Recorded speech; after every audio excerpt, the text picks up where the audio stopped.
शिकंजी। कुछ शौकीनों के लिए चाय बनी। भीड़ बढ़ती गई तो घबराकर उसने हथियार टेक दिए। जब ज़्यादा लोग आने लगे तो पत्नी ने काम करने से मना कर दिया।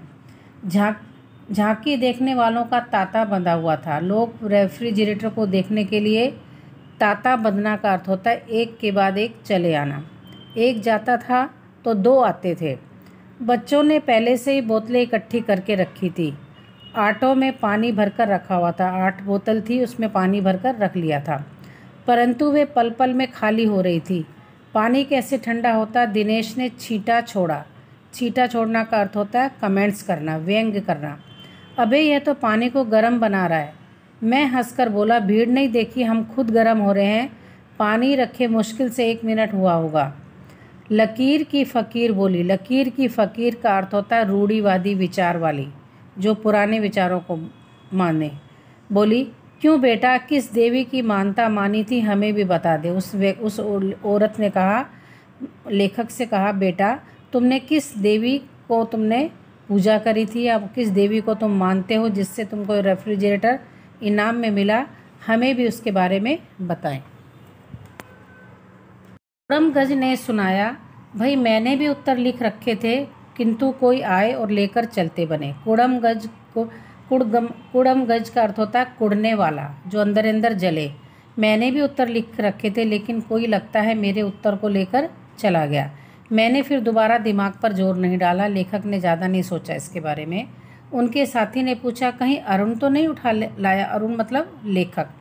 नहीं नहीं, पर क्या कहा जा सकता है, यह मैं जानता हूँ कि ये सब जवाब बिल्कुल ठीक थे। जला भुना बोला। जेलस, जिसके अंदर जेलस की भावना हो उसको जला भुना यहाँ पर बोला गया है। जब बिजली का बिल आएगा तब बच्चों को पता चलेगा कि सफ़ेद हाथी बांध लिया है। उस व्यक्ति ने कहा, जब बिजली का बिल आएगा रेफ्रिजरेटर का तब इसे पता चलेगा कि सफ़ेद हाथी बांध लिया। सफ़ेद हाथी बांध लेना अर्थात ज़्यादा खर्चा बांध लेना। शक्की ने कहा, शक्की जो डाउट रखती हो, मुझे पता है अरुण का रिश्तेदार कंपनी में नौकर है। उसने असली जवाब इसे चुपके से लिख भेजे कि मुफ्त का रेफ्रिजरेटर घर में ही रह जाए। एक व्यक्ति था शक्की स्वभाव का, उसने कहा, मुझे पता है कि अरुण का रिश्तेदार कंपनी में नौकर है, उससे उसने जवाब लिखवा लिए होंगे और मुफ्त का रेफ्रिजरेटर घर में आ गया है इनके।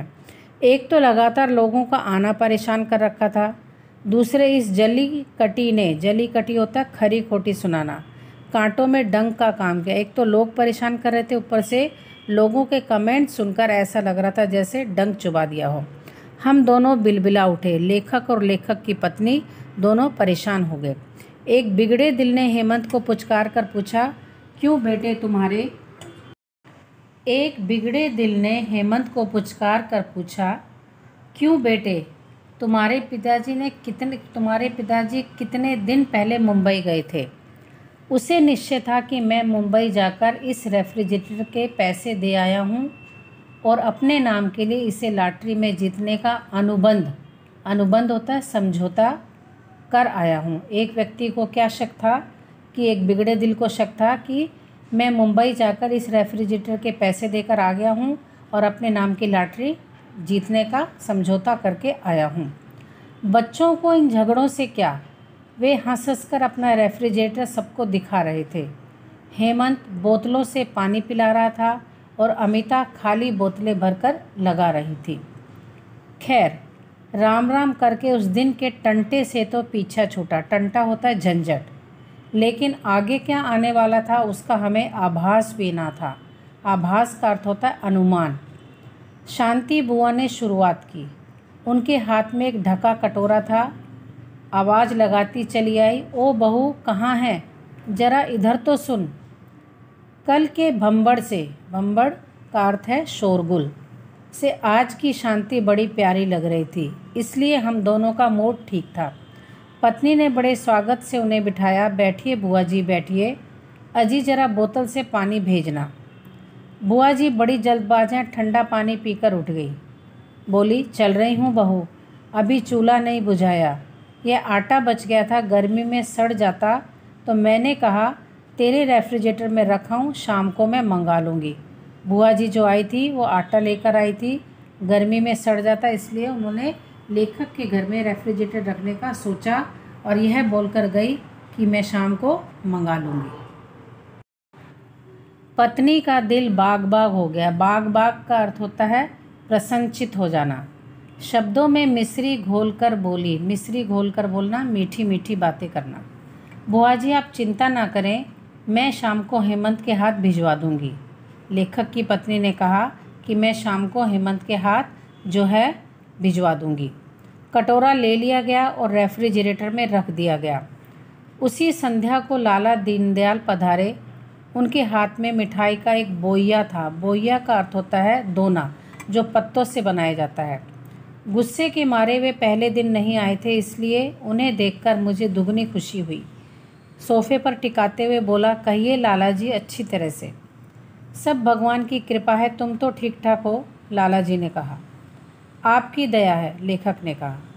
सुना है तुम्हारा रेफ्रिजरेटर आ गया है, लाला जी ने कहा। हाँ जी, आपकी दुआ से लॉटरी में मैं जीत गया, लेखक ने कहा। आइए देखिएगा। वे बैठे रहे। देखकर क्या करूँगा, विदेश की नकल करी होगी। उन्होंने रेफ्रिजरेटर नहीं देखा।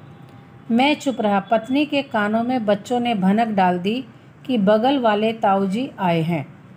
आम की आइसक्रीम तश्तरियों में, तश्तरी का अर्थ होता है प्लेट में लगाकर चली आई। लाला जी लीजिए, सवेरे जमाई थी। पत्नी ने कहा, ये आप आइसक्रीम खाइए, सवेरे जमाई थी। नहीं बेटी, मुझसे नहीं खाई जाएगी। मैंने भी जोर दिया, लीजिए लाला जी, थोड़ी तो लीजिए। मैं आइसक्रीम नहीं खाता, दांत चीसने लगते हैं। चीसने का अर्थ है दांत में थोड़ा दर्द होना। बात साफ झूठी थी, किंतु जब भला आदमी इनकार कर रहा था तब हम ज़बरदस्ती कैसे करते, और फिर मैं अकेला खाता क्या अच्छा लगता।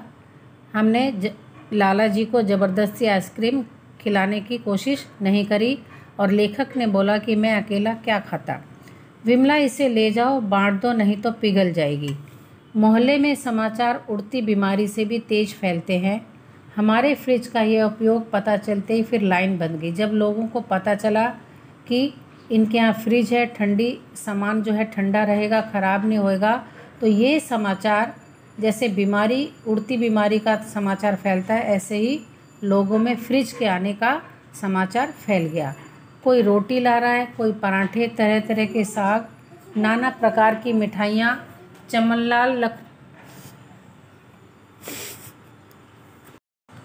तरह तरह साग, नाना प्रकार की मिठाइयाँ, तरह तरह की मिठाइयाँ। चमनलाल लखनऊ गए तो टोकरा भर करेले ले आए। क्योंकि मेरठ में अभी नहीं मिल रहे थे, बनर्जी कोलकाता से संदेश और खीर महीने भर के लिए ले आए। रेफ्रिजरेटर में हमें अपनी चीज़ों के लिए जगह ना के बराबर मिलती थी। इनकी कोई चिंता नहीं, दुख तो इस बात का था कि हमारे घर की प्राइवेसी छिन गई थी। नहाना खाना भी हराम हो गया था।